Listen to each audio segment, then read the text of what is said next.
of complexity to estate planning. And while digitization is now a mainstream activity for photographers who work in analog film, for younger generations of photographers, traditional notions of photography and archives are being questioned.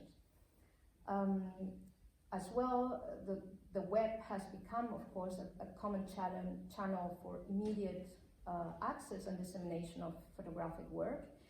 And it has provided new economic models, new markets, such as the NFTs, but it also poses new concerns on the preservation and control over the work of the photographers, such as the proliferation of counterfeits. Today we'd like to open the dialogue around these issues and ask our panelists to share their experience and perspective on how they manage the photographic work in the digital era. So my question is, what is your thought process today or in the past decade or so, maybe guiding principles that lead you in deciding how to digitize and what to show, and how to share the work of your grandfather online or not? I had to kind of invent a digital database to take all the prints out of the files, to do inventory numbers and create a database of all the prints that we had, just so we could put those in clamshell boxes to preserve them and organize and sequence and everything for the move. And so we created a digital database, so that means anytime that someone wants to have a print on loan or we want to sell something, we can see how many prints we have, where they're stored, and they're super easy to get to. So that's what benefits has digital also brought, maybe to disseminate the work or to communicate the work? It's just being on top of it, and it is constant, and you have to he saw it as part of the process, was the cataloguing and the editing and the rigour of it.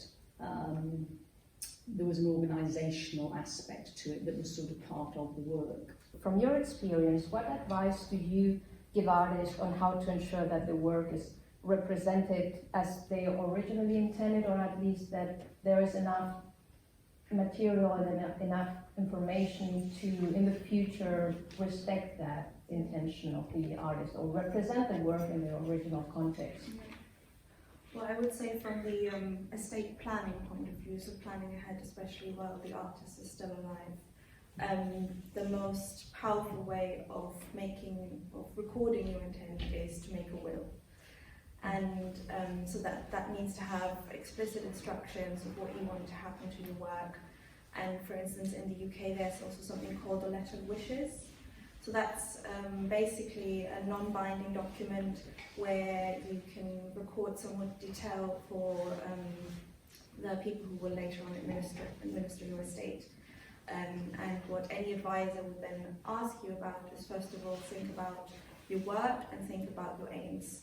And in terms of the work, that means creating categories in your oeuvre where you say, for instance, these are my core works, these are the most important works that I would want in any post-mortem exhibition, for example. These are my supporting or endowment works that can support my core works. That you'd have archival works and you'd have non-core works that could, for instance, be sold off to create cash for your heirs or something like that. And then once you have categorized your work, you can then say, okay, what do I actually want to achieve with this? Do I want to create an income stream for my family, or do I want to give that to charity or donate works to an institution? And once you have created this structure and, as explicitly as possible said what you would like to happen to your work, it is also really important that you ensure that there's access to the people who should then administer it. To the information and to the works themselves. It is interesting. Well, definitely there are legal mechanisms, and Camille, you are